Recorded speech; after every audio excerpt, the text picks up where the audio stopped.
ఓం గురుర్బ్రహ్మా గురుర్విష్ణుః గురుర్దేవో మహేశ్వరః గురు సాక్షాత్ పరబ్రహ్మ తస్మై శ్రీ గురవే నమః. ఓం శంకరం శంకరాచార్యం కేశవం బాదరాయణం సూత్రభాష్యకృతో వందే భగవంతో పునః పునః.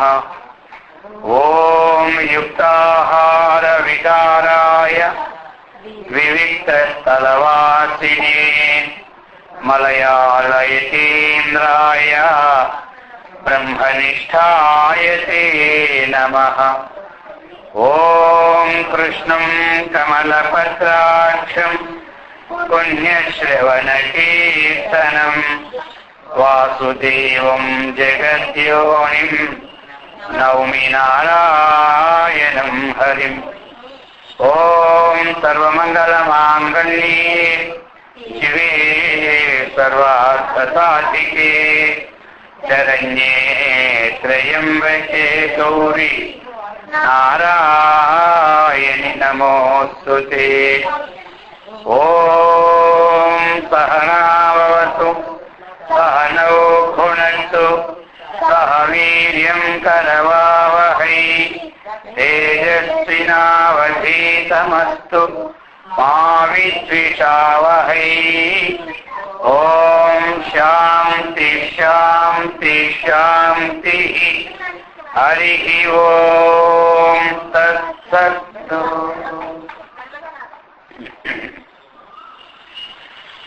కృష్ణానంద ముకుంద మురారే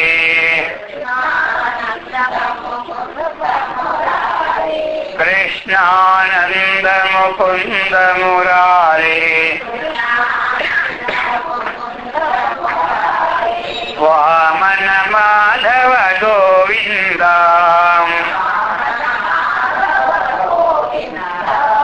వామన మాధవ గోవింద. కృష్ణానంద ముకుంద మురారే వామన మాధవ గోవింద. శ్రీధర రాఘవ కేశవ విష్ణు శ్రీధర రాఘవ కేశవ విష్ణు. శ్రీనారాయణ చిద్రూపా శ్రీనారాయణ చిద్రూపా. కృష్ణానంద ముకుంద మురారే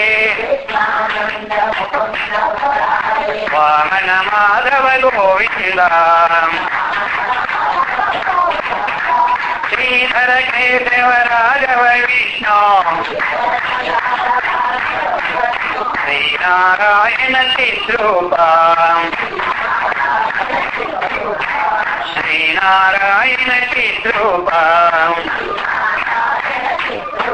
గోపాలకృష్ణ భగవానికి సద్గురు మహారాజుకి హర పార్వతీపతి హర హర మహాదేవ్. పవిత్రాత్మ స్వరూపులకు ప్రియాత్మ బంధువులారా, యోగ వాసిష్టం అందులో నిర్వాణ ప్రకరణం యొక్క విషయాన్ని చెప్పుకుంటూ ఉన్నాం. నిన్నను ప్రతిమా పూజ అన్నటువంటిది పరమాత్మ భావనతో చేసుకుంటే అది చాలా గొప్పదని, ఏం సర్వమిదం విశ్వం పరమాత్మయు కేవలం బ్రహ్మయు పరమాకాశ మేఘ జీవ పరస్మృత ఈ ప్రకారంగా చెప్పుకున్నాం మనం. అస్మదారిస్తు అసౌ కచ్చిదేవో మతిమతాం వరా దేవ త్రిభువనాధార పరమాత్మైవ నేతరతో. అస్మదాదిషు చెప్తున్నారు ఇప్పుడు. జ్ఞానిశ్రేష్ఠ ఏ దేవుని కథను చెప్పుచున్నారనో అతడు మాకు కూడా ఆది. అంటున్నారు. ఎవరంటున్నారు చెప్పండి? వశిష్ఠుల వారు అంటున్నారు అనమాట. ఏ దేవుని కథని చెప్పుతున్నాడనో,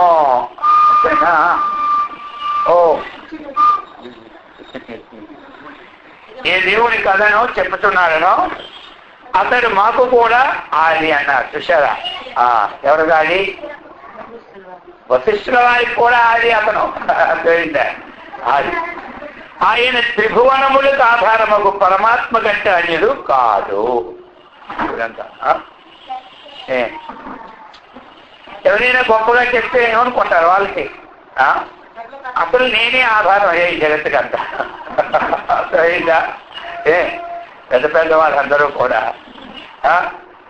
వాళ్ళందరినీ అజ్ఞానాన్ని దానితో సమానం కొన్ని దగ్గర ఉంటాయి. ఈశ్వరోహం అహం భోగి సిద్ధోహం బలవాన్ సుఖి ఆఢ్యోపి జనవానస్మి పూర్ణ్యోస్తి సదృశో మయా. ఎక్కడ ఈ శ్లోకం చెప్పండి? ఎక్కడో ఇంతలాగా ఉంది. భగవద్గీత 16 అధ్యాయంలో అర్థమైందా? గీత అంటే మనకి చాలా అలక, అందులో విషయమే తెలియదు శ్లోకమే మరి గుర్తు. ఆ గీతలే అన్ని దగ్గర జరుగుతుంది అనుకుంటా. అర్థమైందా? ఎక్కడ ఈ శ్లోకం అంటే అదంతా ఆపశమనం వచ్చిన తప్ప అదేనన్నా బాగుంటుంది. ఉంటుందా? అందుకోసం ఈశ్వరోహం అహం భోగి అన్నాడు. అహం ఈశ్వర అన్నాడు. నేను ఈశ్వరుడు అంటాడు. తెలుసుకొని నేను ఈశ్వరుడు అంటే కరెక్టే, ఈశ్వరుడే ఏమంటారు. వేదాంతం తెలుసుకొని నేను పరమాత్మ అనుకుంటే తేడాలే ఏమంటారు. ఏమీ తెలియకుండా నేను ఈశ్వరుడు అంటారు కొంతమంది. ఈశ్వరుడు అంటే ఎవరు? శాస్త్రకర్త. అర్థమైంది? అహం భోగి, నాలుగు అనుభవించే లోకంలో లేడు.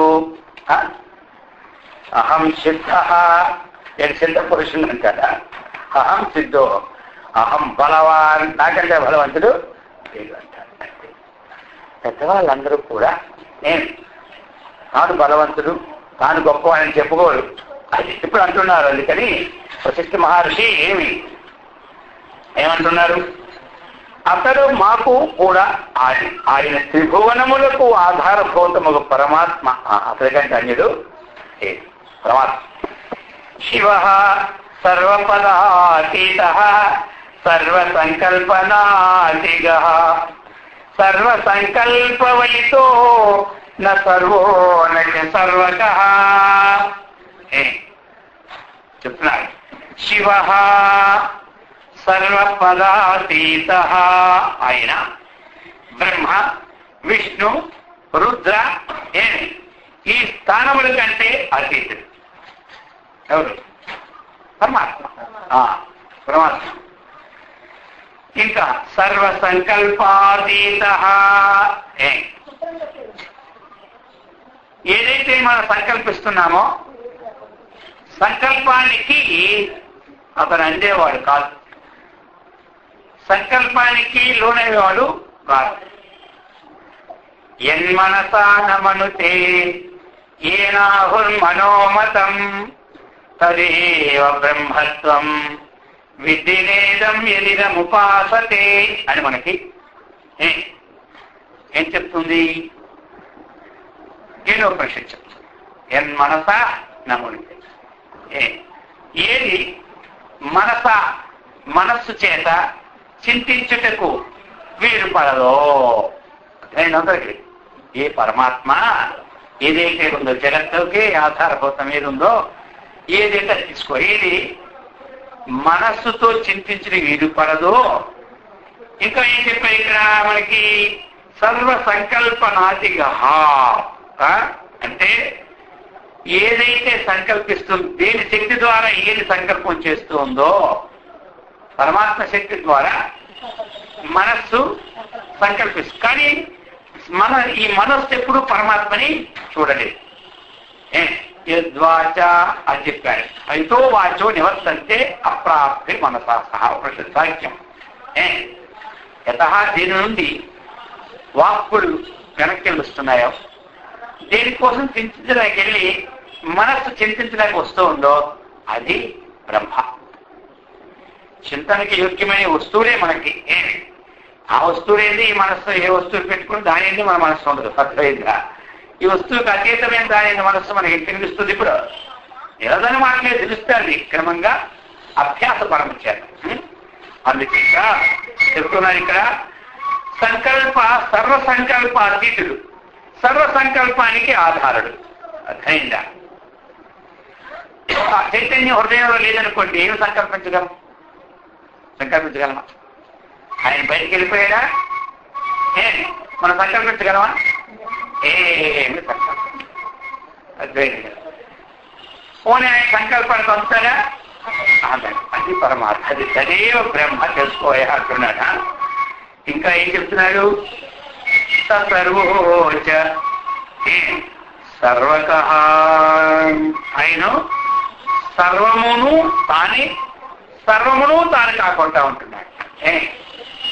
రామరాకుడు నీళ్ళు అంతర విధముగా ప్రపంచంలో ఆయన ఉన్నా ప్రపంచానికి అంటకుండానే ఉన్నాడు. ఏం చెప్తున్నారు? దిక్కాలాద్యనవచ్చిన్న సర్వారంభ ప్రకాశకృతో చిన్మాత్తమూర్తిరమలో దేవ ఇత్యుచ్యతే ముని. ఏ ముని అట్లా రాముడికి సంభవిస్తారు. ఏ ముని అంటే, ముని అంటే ఎవరు? మనసి. ముని అంటే ఎవరు మననం చేస్తే వారందరూ మునులే. అర్థమైందా? మననం చేయాలి, శ్రమం చేసి ఊరుకోవడం కాదు. ఆవులాగా మననం చేయాలి మనం. ఎలాగా? స్వామి మనకి ఆవులకు ఒకటే, ఆవులకైతే ఏమిటి, మనకైతే ఏమిటి, ఏది మంది అదే చెప్పినట్టుంది. కానీ మాకు సమానంగా మాకు పాల్చాలంటారు. అర్థమైందే? ఆవులు తినేసి ఏ విధంగా నెమరు వేసుకుంటుంటారో దగ్గర కూర్చొని హాయిగా ఉండ తెచ్చుకొని ఆ విధంగా విన్నటువంటిది మనం మననం చేసుకోవాలన్నమాట. ఎవరిని మననం చేస్తే వాళ్ళందరూ ఎవరు? అంతే. మీరు మునులు అంటే, స్వామి మీరు ఎప్పుడైనా మునులు చూసి ఉంటారేమో, అసలు బదిలీలో మేము చూడలేదంటారు మీరు. అర్థమైందా? పెద్ద పెద్ద గండాలు ఉంటాయేమో, ఎంత మీసాలు ఉంటాయో వాళ్ళకి తెలియదు కదా, ఎంత జుట్లు ఉంటాయో, ఎన్ని జడలు ఉంటాయో ముళ్ళు కదంట. అది మునులే. ఏమి ప్రతీకరిస్తూ అక్కడ వెళ్ళిపోయారు కదా. కానీ మనం ఏమి ఇక్కడ ఉండే మునులు కావాలి. ఇది మనమే చేస్తూనే ఉన్నాం. కాబట్టి ఆ మునులు మనం. మరి మీరు అన్నారు కదా స్వామి, మనమే చేసిన ముళ్ళు అన్నారు కదా, విషయం చెప్పలేదు కదా ఏది మనం చేస్తుంది. కాబట్టి మేము ఎప్పుడు మనం చేస్తూనే ఉన్నాం. ఖాళీ లేదు, రాత్రి పగలు ఏదో ఒక విషయం పట్టుకొని దాని మీద మనం చేస్తూనే ఉన్నాం. మేము మాత్రం మునడం కావా అంటారు. మునులే వాళ్ళు, లౌకిక మునులు, లోక సంబంధమైన మునులు వాళ్ళు. అర్థమైంది కదా? అందులో బాగానే పర్ఫెక్ట్ గానే ఉంటారు. ఆధ్యాత్మిక సంబంధం మునులు కావాలి కదా మనం. అర్థమైంది కదా? ఎందుకు అంటే మననాత్మ ముని అంటే ఏది మనం చేసినా మునే కదా. తెల్లవారి పేపర్ చూసుకున్నారు రాగానే ఆయన సాయంకాలం వరకు అందులోని విషయం మననం చేస్తూనే ఉంటుంటాడు. అర్థమైందే? అక్కడ బస్సు పడిపోయింది, ఇక్కడ ఈ కారు పడిపోయింది, అక్కడ ఏమో పార్టీ వాడు ఒప్పుకోలేదు, ఇక్కడ ఈ పార్టీ వాడు ఒప్పుకోలేదు. ఇది మనమే కదా. అది దాన్ని ఏం చేస్తాడు? చక్కగా ప్రవచనం కూడా అక్కడక్కడ చెప్తుంది. మీరు పేపర్ చూడలేదా? ఓహో అదే సంగతి మొదలెడతారు. మరి అర్థమైందే? అవి మననం చేసుకోవడం, ప్రవచనం చెప్పడం. ఇప్పుడు బోధకుడు అయినాడు, ముని అయినాడు ఆయన. అర్థమైందే? కాబట్టి ఇది లౌకిక బోధక, లౌకిక ముని. అర్థమైంది కదా? ఇప్పుడు మనకి కావాల్సిందేమి ఇక్కడ మనం. అందుకని ప్రకరణ భిన్నారు. కాబట్టి చెప్తున్నారు ఇక్కడ, హే ముని, ఆయన ఎవరు తెలుసా? దిక్కాలాది అనవచ్చిన్నుడు. దిక్, మనకి దిక్కులు ఉన్నాయి, 10 దిక్కులు ఉన్నాయి. వీటితో యుక్తమైన ఆయన కాదు. అయిందా? కాలాలతో మనకి భూతకాలం ఉంది, వర్తమాన కాలం ఉంది, భవిష్యత్తు కాలం ఉంది. ఈ కాలానికి పరిమిత ఆయన కాదు. సర్వారంభ ప్రకాశకృతో, ఇంకెలాంటి వాడు ఆయన? సమస్తమైనటువంటి ఆరంభముల్ని ప్రకాశించేసేవాడు. అర్థమైందా? అంటే ఇది ఆరంభం చేసి ఏం చేస్తాం మనం? కార్యం. ఎప్పుడు ఆరంభించావయా? అంటారు. ఎప్పుడు ప్రారంభమైనా ఒకటే. అర్థమైందా? ఆరంభమైనా ప్రారంభమైనా ఆకి ప్రా ఉపసర్గ వస్తే ఆ ప్లస్ ప్రారంభ. ఆరంభం అంటే మొదలు, ప్రారంభం అంటే బాగుగా మొదలు పెట్టడం అనమాట. అది ఎప్పుడు ప్రారంభించినావు అంటాడు. ఆ ఇల్లు కట్టడం ఎప్పుడు ప్రారంభించినావు, అది అయిపోయిందా? ఆ పెళ్లి చేయడం ఎప్పుడు ప్రారంభించినావు, ఆ పూజ చేయడం ఎప్పుడు ప్రారంభించినావు. కాబట్టి ఇతడు ఎవరు? సర్వారంభక, సర్వారంభ ప్రకాశకుడు. ఈ మనం చేసే పనులన్నిటినీ ప్రకాశపు చేయవాడు. అది చిన్మాత్రమూర్తి. ఎవరు? చిన్మాత్రం. చిన్మాత్రం, చిత్ మాత్రం, చిన్మాత్రం. చిత్ అంటే చిత్తు మాత్రం, చిన్మాత్రం అంటే ఏమిటి? మాత్రం శబ్దం కేవలం. నేను అంత మాత్రమే తిన్నాను కానీ ఎక్కువ తినలేదు అంటారు కొంతమంది. అర్థమైందా? అంత మాత్రం మాత్రాన్ని కలిగేసుకుంటామా? ఇంతే అర్థమైంది కదా. మాత్రాన్ని ఇంత బాంబుగా చుట్టి ఇంత కొబ్బరికాయ మాత్రం వేసుకో. అర్థమైంది? దాని నుంచి వచ్చింది ఆ మాత్ర. కాబట్టి మాత్ర ఏంటి? కొలత. మాత్ర అంటే ఒక కొలత అనమాట. అది అంత మాత్రం అంటే అంతే, కేవలం మన అర్థం, ఇంకొక అర్థం. అందుచేత చిన్మాత్ర మూర్తి అమల, నిర్మలమైన వాడు. దేవ ఇత్యుచ్యతే మునే. దేవశబ్దము ఎవరిని ఉచ్చిస్తారు? మన దేవుడు దేవుడు అంటాం కదా. ఆ దేవుడు అంటే ఎవరు అని నేను చెప్పాను ఈ శ్లోకంలో. దేవుడు అంటే ఒకటి దిక్కులకి కాలానికి ఏమి అవచ్ఛిన్నుడు, ఒక పరిమితి కలవాడు కాడు. సమస్త కార్యములని ప్రకాశింప చేయవాడు. ఇంకా చిన్మాత్ర మూర్తి, చేతనవత్ చైతన్య మూర్తి, చైతన్యుని ప్రకాశింపచేసే మూర్తి, చిన్మాత్ర మూర్తి. ఇక ఇంకెవరు? అమలహ, నామలహ అమలహ, మలదోషము ఉపద్రవములేవి లేనివాడు. ఇతడిని దేవుడు అంటారయ్యా రామ అంటున్నారు. నేను దేవుడిని పూజ చేయాలంటాం కదా, మరి ఎవరు దేవుడు? ఇతరే దేవుడు. అది చెప్తున్నారు ఇప్పుడు. సంవితు సర్వకళాతీత సర్వభావాంతరస్థిత సర్వసత్త ప్రదా దేవీ సర్వసత్తాపహారిణి అంటున్నారు. ఇప్పుడు సంవిత్తు సర్వకళాతీత. సంవిత్ అంటే ఏమిటి? ఈ జ్ఞానం, ఈ చైతన్యం, ఈ ప్రకాశమానం. సంవిత్ అంటే జ్ఞానం అనమాట. సంవిత్ అంటే ఏమిటి? చైతన్యం. అది విత్ అంటే ఏమిటి? తెలుసుకోవడం. సమ్యక్ విత్తు సంవిత్తు మంచి ప్రకాశమానమైన దేదీత్మానం ఉంటుంది. అది అందుచేత సంవిత్తు సర్వఫలాతీతం, సర్వకళాతీతం. మనకేమిటి? చంద్రుడు 16 కళలతో కూడుకున్నాడు. షోడశ కళ పరిపూర్ణ. ఆ చంద్రుడిని ప్రకాశింపచేసేవాడు ఎవరు? పరమాత్మ. అతడి కళాతీతుడు. ఈ కళ కంటే అతీతుడు. ఇంకా కళ అంటే ఏమిటి? ఇంద్రియాలను కూడా ఒక కళ అంటారు. అయిందా? మనకున్న జ్ఞానేంద్రియాలు, కర్మేంద్రియాలు, అలాగనే మనస్సు, ఈ బుద్ధి, పంచ ప్రాణాలు, ఇవన్నీ కళ. ఏమిటి? ఇవన్నిటికంటే అతను ఎవరు? అతీతుడు, కళాతీత. ఆ షోడశ కళాతీతుడు. ఇందులో కూడా మనకి అంతఃకరణతో కలిసి 16 తత్వాలు, 17 తత్వాలు మనం సూక్ష్మ శరీరం. దీన్ని కళాతీత. కళాతీత సర్వభావాంతరస్థిత అన్నాడు. సర్వభావాలకి అంతర్స్థిత. ఏమంటారు? మనం ఏ భావిస్తున్నామో ఆ భావములో ఏమి ఒక గుహ్యతమంగా ఈయన ఉండినే ఉన్నారు. ఎట్లా మరి? మనం అనుకుంటాం మన మనస్సులో ఏ భావం ఉందో ఇక్కడ కూర్చున్న వారికి ఎవరికి అంతేనా? మన మనస్సు, ఎవరి మనస్సులో ఏ భావం ఉందో ఈ క్షణంలో మీరు ఒక సంకల్పించుకున్నారు. ఎవరికి తెలుసా? ఎవరికి అంటే ఏమి అవిద్యోపాధి అయిన జీవులకి తిరిగిపోయినా సర్వాంతరి పరమాత్మకి అందుకే భావాంతర స్థిత.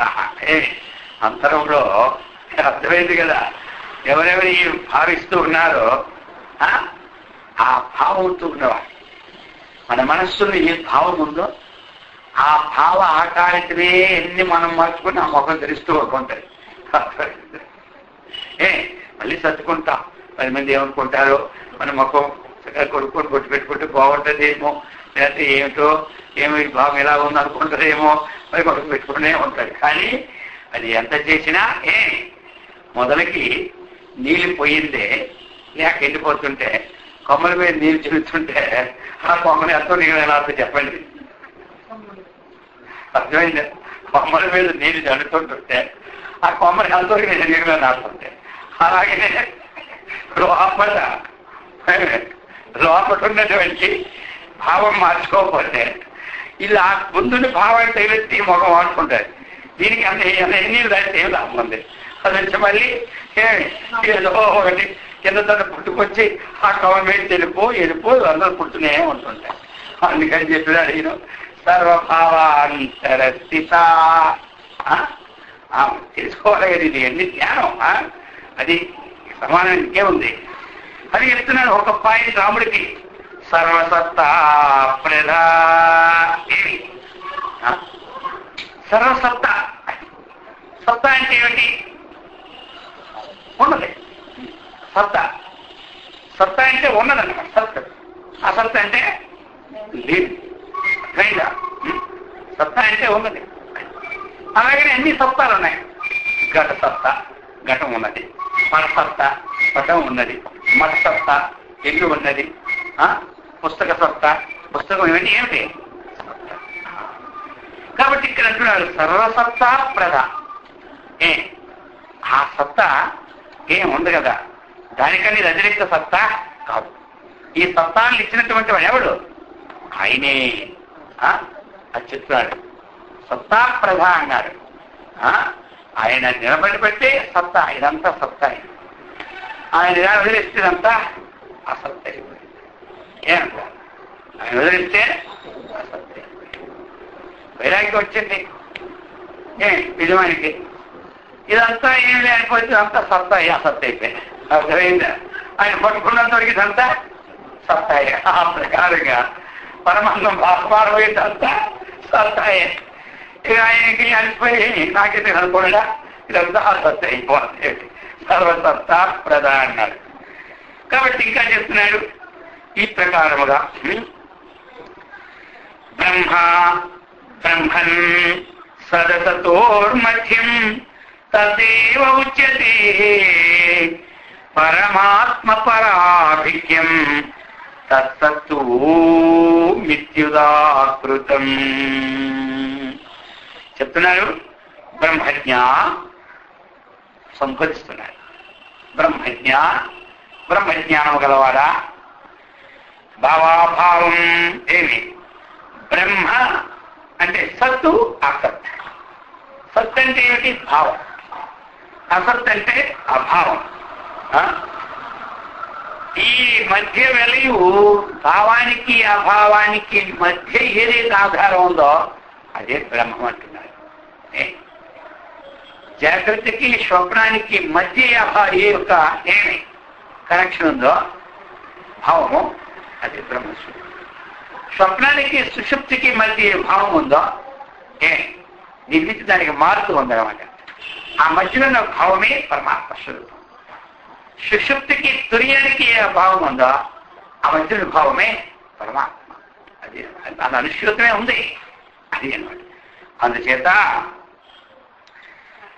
హే మధ్య తదేవ ఉచ్యతే, అతనేనయ్య దేవుడు. భావాభావముల మధ్యని ప్రకాశిస్తున్నటువంటి ఏ బ్రహ్మైతే ఉన్నాడో అతనెవడు? దేవుడు అని చెప్తున్నారు. పరమాత్మ పరాభిఖ్యం తత్సదో మిత్యుదాకృతం. కాబట్టి అతనెవరు? పరమాత్మ విధేయం అగు ఈ వస్తువే తత్సత్.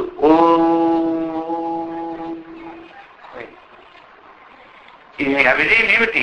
ఓం తత్సత్. ఓం తత్సతి నిర్దేశో బ్రాహ్మణాస్తి విధస్మృత చెప్పిందా మనకి భగవద్గీత 15 అధ్యాయంలో 17 అధ్యాయంలో ఓం తత్సతి నిర్దేశో బ్రహ్మణ త్రివిధ స్మృత బ్రహ్మణ త్రివిధ ఓం తత్సత్ ఈ మూడునే చెప్తున్నాను. ఇందుకు ఈ ఓం తత్సత్ అంటే ఏమిటి అసలు ఏమంటారు అంటే దీనివల్ల ఫలం ఏమిటి అసలు కొంతమంది ఓం తత్సత్ అంటే కొన్ని ఆశ్రమాల్లో కానీ ఏదైనా పారాయణ చేస్తున్నప్పుడు మధ్యలో మాట్లాడేందుకని ఓం తత్సత్ అంటారు. ఆ మాట్లాడే దోషం పోతుంది అనమాట. అది ఆ ప్రకారం ఓం తత్సత్ అంటే ఫలం ఏమిటంటే బ్రహ్మదేవుడికి పరమాత్మ 4 వేదాలు ఇచ్చాడు. మొట్టమొదట ఈ ఫండమెంటల్లీ చక్కగా నడుపుతున్నారని చెప్పారు. ఎవరు? పరమాత్మ, ఆ యొక్క బ్రహ్మదేవుడు. ఆ బ్రహ్మదేవుడు కొన్నాళ్ళు నడిపారు. నడిపి చూశారు అసలు ఈ 4 వేదాల్లో ఉన్న సారాంశీమా అని ఆయన ప్రయత్నం చేశారు. అంటే రీసెర్చ్ అంటారు. ఇప్పుడు రీసెర్చ్కి అప్పుడు రీసెర్చ్కి తేడా.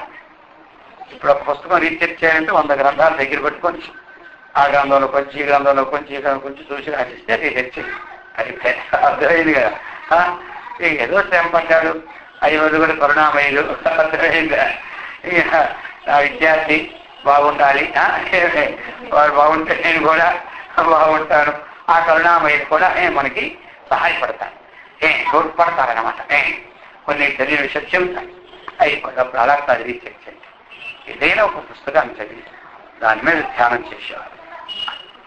ఆ వేదాలంతా పరిశీలించి సారం ఏమిటా ప్రత్యక్షం కావాలి ధ్యానం చేస్తే అందులో ఏమొచ్చిందంటే ఓం తత్సత్ వచ్చింది. ఆ ఓం తత్సత్తును కూడా మళ్ళీ ఆ యొక్క రీసెర్చ్ చేశారు ఎవరు? బ్రహ్మదేవుడు. చివరకు ఓం, అందుకే ఓం అంత సారవంతమైన ఓం తత్సత్. ఏ కార్యక్రమాలు ప్రారంభించినా మొట్టమొదటి ఓంకారం కానీ లేక ఓం తత్సత్తుని కానీ ప్రారంభం చేసుకోవాలి. ముగించినప్పుడు కూడా మళ్ళీ ఆ ఓం కానీ ఓం తత్సత్ కానీ ముగించుకోవాలి. అర్థమైందా? అందుకని ఇప్పుడు చెప్తున్నారు అనమాట, పరమాత్మాభిధేయం, పరమాత్మ యొక్క పేరు ఓం తత్సత్ అని చెప్పబడినది. పతంజలి కూడా ఏమన్నాడు? సత్యవాచక ప్రణవ. ఆ పరమాత్మ యొక్క పేరయ్యా ప్రణవం. అందుకే ఓమిత్యేకాక్షరం బ్రహ్మ ధ్యేయం సర్వమోక్షభి. మోక్షం కోసం ప్రయత్నించిన వారి ద్వారా దీన్ని మనం ధ్యానించాలంటే ఓంకారాన్నే ధ్యానించమన్నారు.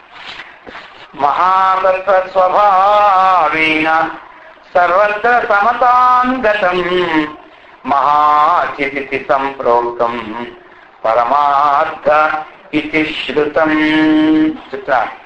మహాతత్వ స్వభావేన అని మహాతత్వ స్వభావం. సత్తా, మహాసత్తా అంటే ఏమిటి? గొప్ప ఉనికి అంటారు చూడు కొంతమంది. ఉనికి, అస్తిత్వం. అస్తిత్వమే దీనికి స్వభావం. పరమాత్మకి అస్తిత్వం. ఈ స్వభావం తెలుసుకోక ఆపోజిట్ గా దాన్ని తిరిగేస్తారు మనడు. పరమాత్మకి స్వభావం అస్తిత్వం కాదు, నాస్తికత్వం అంటారు. అర్థమైందా?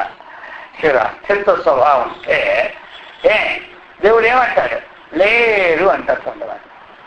లేదు అనేది ఏమిటి? నాస్తి స్వభావం. ఉన్నదేమిటి? సత్తా, అస్థి స్వభావం. అస్థి అన్న సత్తను కదా, అస్థి స్వభావం. అయితే లేనివాడు కూడా ఏమంటారు చెప్పండి? వాడిని అడగాల, నువ్వు భగవంతుడు లేదు అంటున్నావు, భగవంతుడు ఎవరో నీకు తెలుసా అడగాలి. నువ్వు చెప్పు అంటాడు. నువ్వు ఉండి నేను లేనంటున్నావా? నువ్వు లేక నేను లేనంటున్నావా అడగాలి. అది జీవనముతో ఉండి నువ్వు లేదంటున్నావా? చచ్చి నేను లేనంటున్నావా? అది ఇప్పుడు అర్థమైందా? ఇప్పుడు ఉండి అంటే ఏమిటి? నువ్వు జీవనంతో ఉండి భగవంతుడు లేదంటున్నావా? నువ్వు చర్చించదు భగవంతుడు లేదంటున్నావా? చర్చించదు అంటారా? నువ్వు ఉండి లేదంటున్నావంటే నీకేది ఆధారపోతూ అదే భగవంతుడు. మరి ఇంక నీ భగవంతుడు ఇంకేం కావాలి? నువ్వు ఆస్తికత్వం ఆస్తికుడివై నాస్తికాన్ని ఎందుకు ఆరోపించుకుంటున్నాం అని అన్నాం అనుకోండి. అప్పుడు ఏమంటాడు? మనం దేవుడు అంటాం, వాళ్ళ దేవుడే దేవుడు అంటాడు. ఏది లేదంటే నాస్తికుడైనాడు, ఉన్నటువంటి వీడియమైనాడు, ఆస్తికుడైనాడు. వాడు కూడా ఆస్తికుడే. ఇందులో ఉన్నటువంటి ఏది నేను లేను అని పలకబడుతుందో ఆ పలకబడిన దివ్యశక్తే దైవం. తెలుస్తుంది అందరికీ. ఏది నేను అని పలకబడుతుందో ఆ పలకబడిన దివ్యశక్తి ఏమిటి? నేను. అప్పుడే ఆత్మ. ఇంతకు ముందు కూడా ఒక ఉదాహరణ ఉన్నారు. ఎలా అంటే ఒక నాస్తికుడు అనమాట, బ్రహ్మాండమైన సభ చేశారు 3 రోజులు. సభలన్నీ చక్కగా జరిగిపోయినాయి. వాడి స్నేహితుడు బొంబాయికి ఫోన్ చేశాడు, రే మన సభలు ఎలా జరిగినాయిరా అన్నాడు.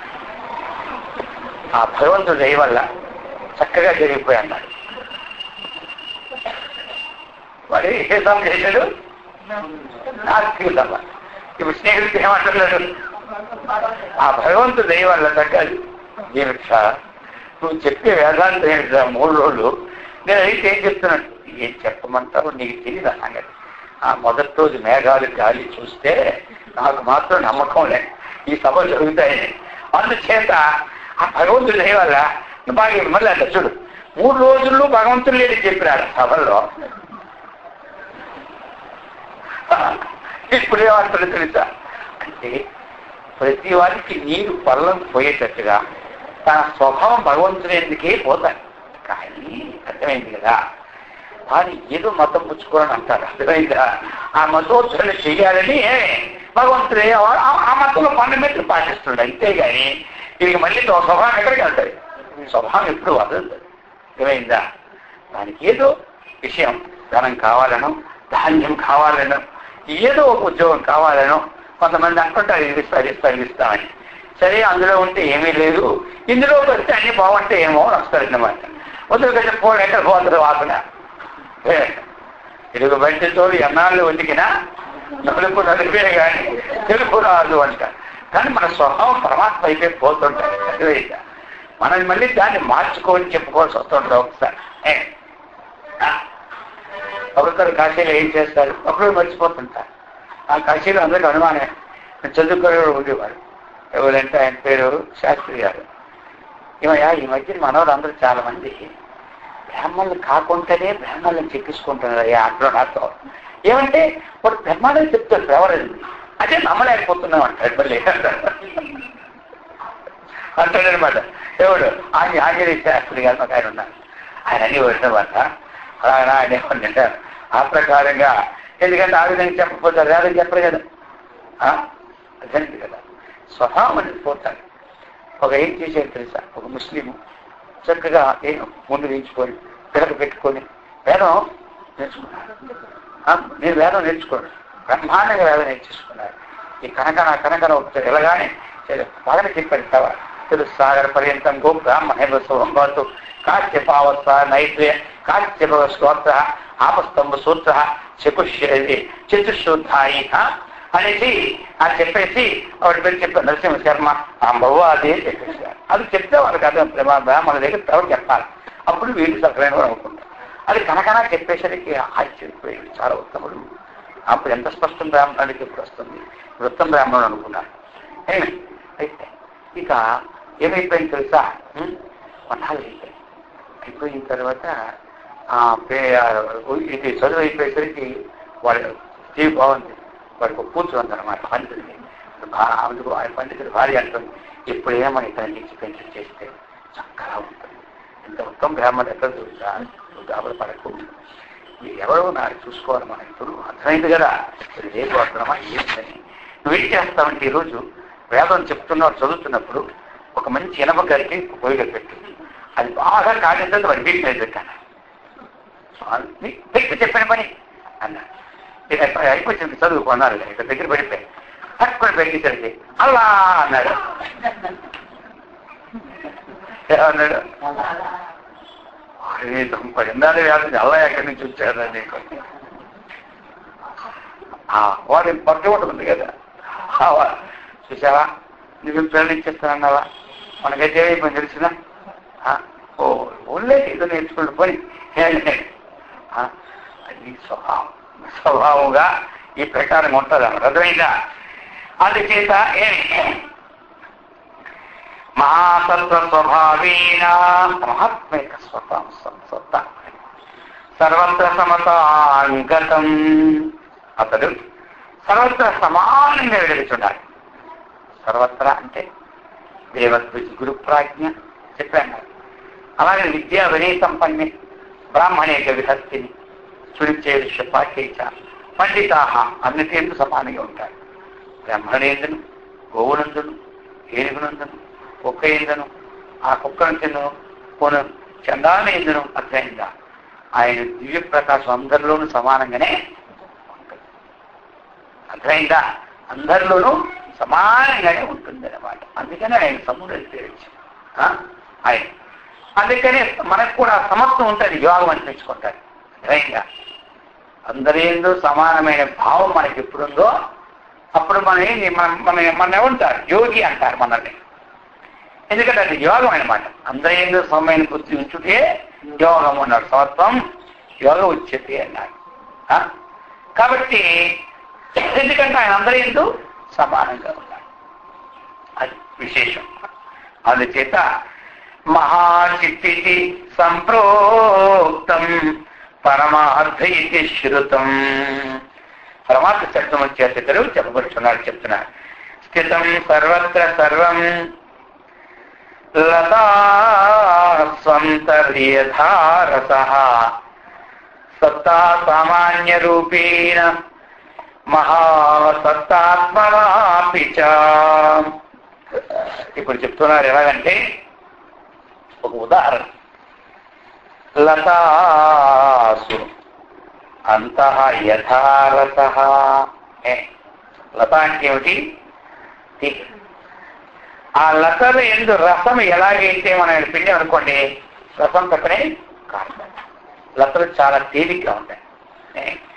ఆ లతల ఎందు రసము ఎలాగైతే అంతః లోపల వ్యాపించి ఉన్నదో అట్లే ఈ సత్తా సామాన్య రూపమును సమస్తములందు కూడా వ్యాపించు. మనం ఉదాహరణ మనలంతా చెప్పినారు. కరెంటు ఎలాగైతే సమస్తం వ్యాపించి ఉందో, లైట్ భిన్నమైన సమస్త జీవులు భిన్న భిన్నంగా ఉన్న మూడు లోకాల్లోనూ సత్తా సామాన్యం అందరిలో ఒక్కటే అని అడుగుతున్నారు. యచ్చిత్తత్వం అరుస్తం అరుంధత్వ యచ్చిత్తత్వం సవానఘ యచ్చిత్తత్వం చ పార్వత్యా యచ్చిత్తత్వం గణేషు చ చిత్తత్వం జన్మమేదం చ చిత్తత్వం యజ్జగత్రీ తద్దేవ ఇతి తత్వజ్ఞ విదురుత్తమ బుద్ధయ. హే తత్వజ్ఞ రామ, ఇప్పుడు ఏంటంటే ఆ పరమాత్మ వ్యాపకత్వాన్ని అందిస్తున్నాడు. అందరిలో ఉన్నవాడు ఒక్కడైన తత్వాన్ని ఎలాగా నీ యందును అన్నాడు. మొట్టమొదట నీ ఎందే, అలాగే అరుంధతి ఎందును, ముఖ్యమైన పేర్లు అన్నమాట. పార్వతి ఎందును, ఆ గణముల ఎందును, నా ఎందును, ఈ జగత్తునందంతటిని వెలయు చిత్ తత్వమునే ఉత్తమ బుద్ధులు తత్వవేత్తలు దేవుడిని నిర్దేశించున్నారు. అయిందా? దేవుడు ఎవరయ్యా అంటే అంటారు కదా, మనం ఫలాని గుళ్ళో ఉన్నవాడే దేవుడని మనకు తెలుసు. వేదాంతం చెప్తున్నారు నీ ఎందునే కానీ, నా ఎందునే కానీ, పార్వతి ఎందు కానీ, అలాగనే గణపతి ఎందు కానీ, గణాలు ఎందు కానీ అందరిలో వ్యాపించే తత్వం ఏదుందో దానినే దేవుడిని తత్వజ్ఞులు చెప్తారన్నారు. పాదపాన్యాదిమారణ్యో యోవాదేవ ప్రకల్ప్యతే సంవిన్మాత్రాధృతే బ్రహ్మన్ సంసార కిల కథ్యతాం అంటున్నారు. హే బ్రహ్మజ్ఞ, పాదపాన్యాదిమారణ్యో మనకి హస్తాలు ఉన్నాయి, పాదాలతో కూడినటువంటి జీవుని దేవుడిని కల్పించుతున్నారు. అందు చిత్తత్వముగా సారమేమున్నది వచింపము. అందులో ఉన్నది ఏముంది? చైతన్యం యొక్క తత్వమే కానీ వేరు కాదు అని చెప్తున్నారు. చిన్మాత్రమేవ సంసార సార సకల సారతాం గత సదేవ సర్వోహం తస్మాత్ సర్వమవాప్యతే. చెప్తున్నాయి కదా, చిన్మాత్రమేవ సంసార సారః. ఈ సంసారం యొక్క సారం ఏమిటి అంటే చిత్తత్వము. సంసారం యొక్క సారం అంటే ఏమిటి? చిత్తత్వమే. అంటే ఏంటి ఇక్కడ? అంటే ఉదాహరణ చెప్పాడు, అన్నిటి యొక్క సారమైనది అదే. ప్రపంచంలో సారభూతమైన వస్తువు ఏమిటి అంటే మనం ఏం చెప్పాలి? ఒక పరమాత్మయే సారభూతమైనటువంటి, మిగతాదంతా అసారభూతం. అది ఈ చిత్తత్వమే నేను చెప్తున్నాను ఇక్కడ మనకి. సర్వమయుడకు దేవత, ఇతరే సమస్తానికి దేవత. నూరే స్థిత బ్రహ్మన్ దుష్ప్రాపసచిత్ సంస్థిత సదా దేహే సర్వత్రైవ చఖ్యే తథా. మరి చైతన్యం ఎక్కడున్నది? ఇప్పుడు చైతన్యం ఎక్కడున్నది మనం అనుకుంటాం కదా, అంటున్నారు ఇక్కడ. ఇదేమీ దూరాన్ని లేదు. కష్టసాధ్యం చేత పొందగలిగిన వస్తువు కూడా ఇది కాదు అని చెప్తున్నారు. సమస్త దేహములందు విరాజిల్లుతున్నది. ఎట్లా అంటే ఆకాశం ఎలాగైతే సర్వవ్యాపకమై ఉంటున్నదో సమస్త దేహములందు వ్యాపించినటువంటిది అది. ఎక్కడో దూరంగా ఉంది, అక్కడి నుంచి మనం వెళ్ళాలి, మనం పొందలేము అన్నటువంటిది ఏమీ కాదు. అది అన్నమాట. అందుకే ఈశావాస్యోపనిషత్తులు తదేజతి తన్నైజతి తద్దూరే తద్వంతికే తదంతరస్య సర్వస్య తదు సర్వస్యాస్య బాధ్యత అన్నాడు. ఈ ఆత్మ తదేజతి, ఏజుల కంపెనీ. తదేజతి, ఏజులు అంటే చలనము కలిగినట్లు కనబడతారు.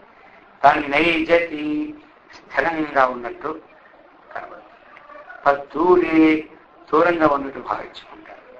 తద్వంతికే, సమీపంలో ఉంటుంది, దూరంలో ఉండాలి. ఏమిటిది? ఇది దూరంగానే ఉండాలా, దగ్గరే ఉంటారా? ఏదేమిటంటే దూరం ఉంటుంది, దగ్గర ఉంటుంది. అర్థమైందా అంట. ఇక్కడ ఏమిటంటే ఎవరికి దూరము ఎవరికి దగ్గర అని చెప్పి శంకరాచార్య భాషలో రాశారు. ఆత్మవిచారణే లేని వారికి, ఈ ఆధ్యాత్మిక సాధనే లేని వారికి ఒక 10 జన్మలు 2 జన్మలు 8 జన్మలు అంత దూరం. ఎంతవరకు ఈ ఆత్మ కోసం ప్రయత్నం చేయడో అంత దూరంగా ఉంటారు. ఎవరైతే ఈ జన్మలో పరమాత్మ ఎవరు, నేనెవరని తెలుసుకుంటూ ఉన్నాడో వానికి ఎక్కడ ఉంటుంది? సమీపంలో ఉంటుంది. అర్థమైందా?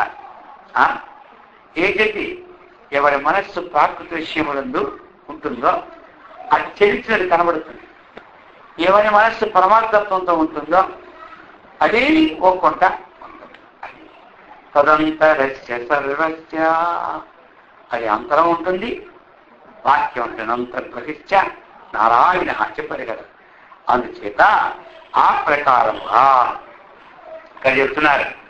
ఈ ప్రకారముగా ఇది సర్వదేహమునందు విరాజమానమైనది.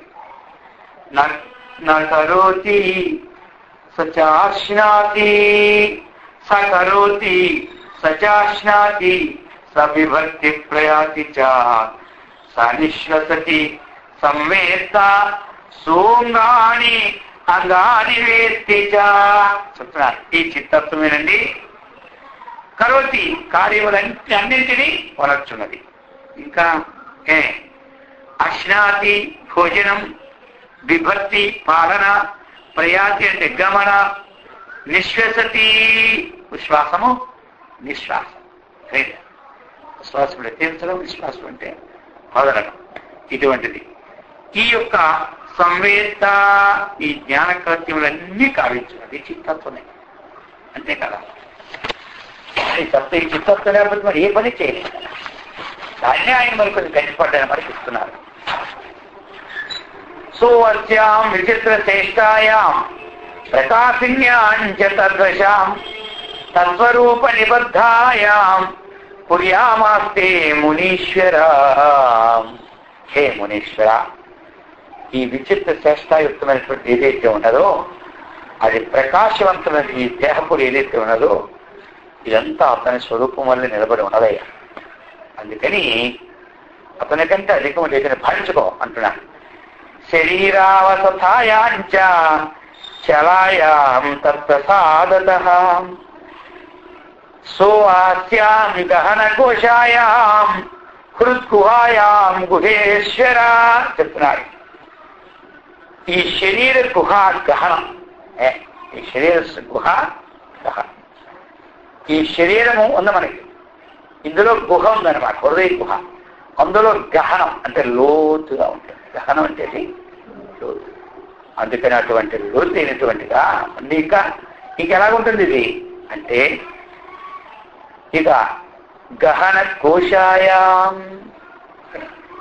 అంత లోతుగా ఉంది. మళ్ళీ పైన గట్టిగానే ఉంటుంది. తాబేలు అంగాలు చాలా పెద్దగా ఉంటాయి అన్నమాట. అర్థమైందా? మీద పెంకు గట్టిగా ఉంటుంది. అర్థమైందా? ఆ ప్రకారముగా ఇది ఈ శరీర గుహ గహనంలో ఉంటుంది. ఈ లోతుగా ఉండేలాగా పంచకోశ సమన్వితం. దాన్ని ఎలాగైతే తాపేరు చెప్పలతో గట్టికి పెట్టుకుంటుందో గట్టి, ఇదేమైంది పంచకోశాలతో కప్పబడి ఉంది. పంచకోశాలు అంటే ఏమిటి? అన్నమయ కోశం ఒకటి, అర్థమైంది. ఇంకోటి ప్రాణమయ కోశం, ఇంకోటి విజ్ఞానమయ కోశం, ఆనందమయ కోశం, మనోమయ కోశం. మొత్తం అన్ని అన్నమయ, ప్రాణమయ, మనోమయ, విజ్ఞానమయ, ఆనందమయ. ఇదే పంచకోశాలు. అన్నమయంతో కూడుకునేటువంటిది ఈ శరీరం కవచం, దీని కోశం. ఈ దేహము ఉంది కదా, దీంతో కూడుకుంది అన్నమయం. కాబట్టి ఇది ఒక కోశం అన్నమాట. కొంతమంది అన్నమయం శరీరంతో కూడినటువంటి శరీరాన్ని నేను అంటారు. అన్నమయ కోశంతో కూడిందే నేను అంటారు. ఇది వీటి దగ్గర తప్పబడి ఉంది కదా పైన.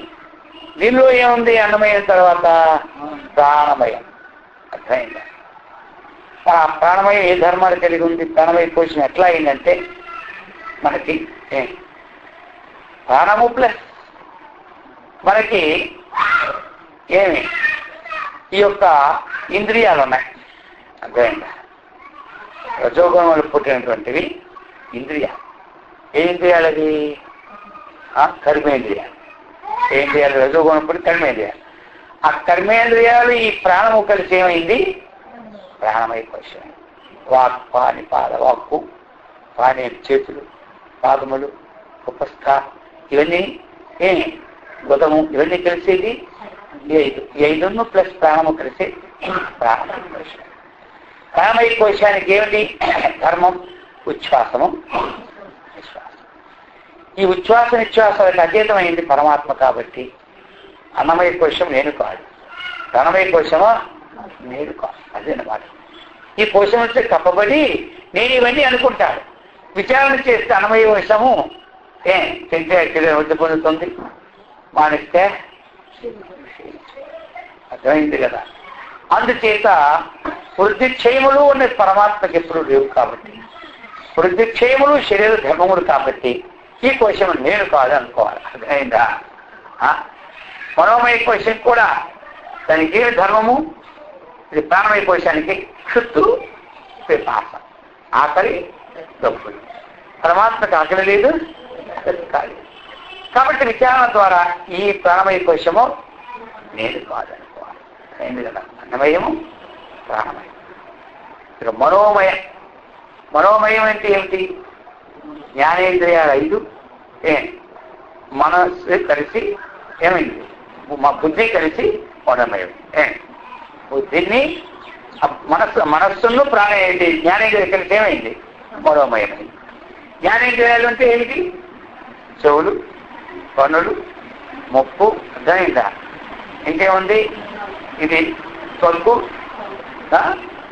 ఏమి మూడైనయా? చెట్టు ఒకటైతుందా? ఇదన్నీ 2. తర్వాత ముక్కు 3. ఇంకేమేమి ఉన్నాయి? ఇంకా నోరు అనేది చిట్టిపోయాయి, కర్మేంద్రియాలు జరిగిపోయాయి. అర్థమైందా? చక్షు, శ్రోత్ర, జిహ్వ, జిహ్వ ఉంటుంది. అర్థమైందా? జిహ్వ ఉందా లేదా? అది 4 అయింది కదా. సర్వము అది జ్ఞానేంద్రియాలు ఎక్కడికి పోవద్దు. ఎవరైనా జ్ఞానేంద్రియాలని చూపించమని ఏడు పెట్టి చూపెట్టాడు. 1, 2, 3 జిహ్వ అన్నమాట లోపల. 4 సర్వం.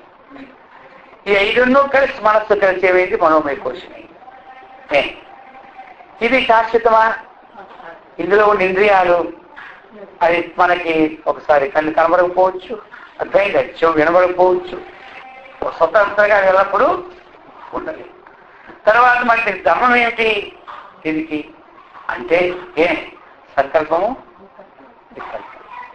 వీటికి అతీత అవస్థ కదా అది. అందుచేత సంకల్ప వికల్పాత్మ మనస్సు కూడా ఈ విచారం చేస్తే మనకి విగ్రహం అవుతుంది. ఇది విజ్ఞానమయం. విజ్ఞానం అంటే ఏమిటి? బుద్ధి, ప్రతి జ్ఞానేంద్రియాలు. జ్ఞానేంద్రియాలు ఇవే. ఇంతకుముందు చెప్పుకో, జ్ఞానేంద్రియాలు మనసు కలిస్తే మనం ఎక్కువచ్చినాయి, బుద్ధి జ్ఞానాలు కలిస్తే విజ్ఞానం ఎక్కువచ్చినాయి. మరి ఇది మాత్రం పరమాత్మ కాదు. ఈ గడికి నిశ్చయం చేశాను. నేను కనపడితే ఏమంటారు? ఈ నిశ్చయం పోయిందా? ఇంకో నిశ్చయం అవుతుంది. అర్థమైందా? ఇంకో గాడి నాదులు పోతే ఆ నిశ్చయం పోయిందా? అలాగా ఒక స్థిరత్వము నిశ్చయం ఏది ఉందో ఇది ఎప్పుడు పరమాత్మ కాదనమాట. బుద్ధి ఎంత నిశ్చయిస్తుంది?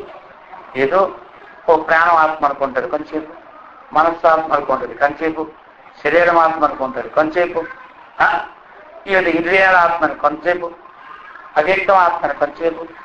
ఈ విధంగా అనేక రకరకాలుగా నిశ్చయాలు ఉంటాయి. అందుకని ఇదంతా ప్రణామం. అందుకు బుద్ధి కూడా ఆత్మ కాదు. ఆనందమయం. ఆనందమయం అంటే ఏమిటి? ఆ తమోగుణం, తమస్సు చేత, అజ్ఞానము చేత మనకి కూడినటువంటి వృత్తి అనమాట. మోదము, ప్రమోదము ఉన్నాయి కదా మనకి. ఈ ప్రకారముగా వాటి సంబంధంతో కూడిన వృత్తితో ఉంది కాబట్టి వాటికి విషయముల ద్వారా వచ్చినటువంటి స్థితిగతి ఏదో ఆ ఆనందమే పెరుగుతుంది. కానీ శాశ్వతమైన ఆనందము దాని స్వభావం లేదు కాబట్టి, క్షణికానందమే స్వభావం కాబట్టి, పరమాత్మ శాశ్వతానం కాబట్టి ఆనందమయ కోశం కూడా నేను అని ఈ ప్రకారముగా మనకి చెప్తున్నారనమాట. గహన కోశాయాం హృద్గుహాయాం గుహేశ్వర. ఈ విధంగా ఈ శరీర గుహ గహన ఉంటాడు, పంచకోశములతో సమన్వితంగా ఉంటారు. ఆ బుద్ధి గుహ ఎందు గుహేశ్వరుడై వెలచున్నాడు. గుహం అంటే గుహేశ్వరుడు అంటే రహస్యముగా లోపట ఉంటున్నవాడే దేవదేవుడు అంటున్నారు. మనస్సంస్థేంద్రియాచార సత్తాతీత మలాత్మనః తస్య సంవ్యవహారార్థం సంజ్ఞాచితి కల్పిత. శిశోప మనః షష్ఠ ఇంద్రియ మనకి మనస్సుతో కూర్చి 6 ఇంద్రియాలైనాయి. జ్ఞానేంద్రియాలు 5, మనస్సు కలిసి అది షష్టానింద్రియాని, మనస్షష్టానింద్రియాని అని భగవద్గీతలో కూడా మనకు వస్తుంది కదా. కాబట్టి షష్ఠేంద్రియం ఇక్కడ, షష్ఠేంద్రియం ఏమైంది ఇక్కడ? మనస్సు. ఆ షష్ఠేంద్రియమును కూడా ఏం చెప్తున్నాడు? ఆచార సత్తా అతీత మలాత్మనః. మనః షష్ఠేంద్రియాచార సత్తా అతీత మలాత్మనః. అర్థమైంది కదా? అంటే అతీత అమలాత్మనః. ఈ యొక్క ఇంద్రియాలకి 6వ ఇంద్రియం మనస్సు కూడా ఈ ఆత్మ. అర్జున, ఇది మన ఎవరు? వశిష్ఠ మహర్షి. రాము రామ. అందుచేత ఇది అతీతమైనటువంటిది. మనస్సుకు కూడా ఆత్మ అతీతమైనటువంటిది. ఇంకెలాంటిది? నిర్మలమైనటువంటిది. ఇదే నీకు చిత్తల సంజ్ఞ అవసరపడింది. సత్య సంవ్యవహారార్థం సన్యాసిది కల్పిత. ఈ ప్రకారముగా సయేష చిన్మయ సూక్ష్మ సర్వవ్యాపీ నిరంజన ఇమం భాస్వరం ఆభాసం కరోతి నరోతి చ. చూడు ఆత్మతత్వాన్ని ఎన్ని ఇక్కడ చెప్తున్నారు ఆయన. సయేష అతడి చిన్మయ, చిన్మయ చిత్తుమయ, మయట్ ప్రాచుర్యం అంతా స్వరూప, తన్మయ అంటే ఏమిటి? తస్మిన్మయ తన్మయ, చితిమయ చిన్మయ. కాబట్టి చిన్మయ సూక్ష్మ, అది సూక్ష్ముడు, సర్వవ్యాపి నిర్లేప, రామరాజు నీటిలో ఉన్నట్టు అంటుకోడు. ఇతనే ఈ రూపములన్నింటినీ కూడా ఏం చేస్తున్నాడు? ప్రకాశం చేయించున్నాడు. కాబట్టి అతడు ఏమని ప్రకాశింప, ఏమి అతడు ఇవన్నిటినీ కూడా ప్రకాశింప చేస్తున్నాడు. ఎవరికి ఇది ప్రకాశమానమై ఉండదు అంటే అజ్ఞానికి ఏమి ప్రకాశమానమై ఉండదు, జ్ఞానికి నిత్య ప్రకాశం చేత మనము ఆత్మతత్వాన్ని ఎందుకెంత నొక్కి చెబుతున్నాడు అంటే అతనికి ఇదే ఈ స్టేజీ మనకు కావాల్సింది. ఇది బలపడిపోయింది అనుకోండి, నేను ఇటువంటి స్వరూపుణ్ణని బాగా ఎక్కింది అనుకోండి, ఇక అప్పుడు ఎన్ని అవాంతరాలు వచ్చినా. ఒక చెట్టు, ఆ చెట్టు ఎండిపోయి ఇరిగిపోతే ఆ మొదలు ఎంత తొందరగా ఇరిగిపోయింది, ఇంతే ఉంది మొదలు అక్కడికి. ఇప్పుడు గాలిలు ఆ మన్నాడు నుంచి ప్రారంభించాయి. పక్క చెట్లన్నీ పడిపోతున్నాయి, కానీ ఈ మొదలకేమీ ఈ మొదలు ఏమైనా ఊగుతుందా? పక్క చెట్లు అటు ఇటు ఊగి పడిపోతున్నాయి అన్నమాట. ఎంత ఎన్ని వేలు స్పీడ్ గాలించినా దీనికి ఎప్పుడు చూశారు లేదా? మొదలు ఎప్పుడైనా చూసినా అది వెళ్ళిపోవడం. ఇంతవరకు ఉన్న మొదలు భూమిలో ఒకటి వేలుతో తీయలేక అక్కడ కొట్టి ఆపేసాయి భూమి వరకు. ఇప్పుడు ఆ మొదలు ఈ గాలికి ఏమైనా బిగుతుందా చెప్పండి? చెట్టు కొమ్మలు ఉంటే ఈ కొమ్మ అటు ఇటు ఇటు ఊగి పట్ మన్నిటి పట్టుకోవాలంటే తెగిపోతుంది. అర్థమైందా? ఆ ప్రకారముగా మనము ఎన్ని గాలి వచ్చినా మొదలు ఎలా పోదో ఈ పరమాత్మతత్వం ఇన్ని విషయాల ద్వారా మనకి గట్టిపడిపోతే ఈ యొక్క మన జీవితంలో వచ్చిన అలలో ఈ యొక్క సుఖ దుఃఖ కష్టాలన్నీ ఈ గాలుడి చేతిని ఒప్పుకుంటా అది అన్నమాట. అర్థమైందా? అందుచేత రామ ఈ తత్వం నువ్వు తెలుసుకో, ఆ తర్వాత నేను బాధపడి చెప్పి ఈ విధంగా అందరూ సత్కర్మనిష్ఠులై భగవద్భక్తులై ఆత్మజ్ఞాన సంపన్నులై బ్రహ్మానందముతో విరాజిల్లినట్లు ఆ గురుదేవుడు శ్రీకృష్ణ పరమాత్మ మనందరికీ సదా రక్షించుగాక.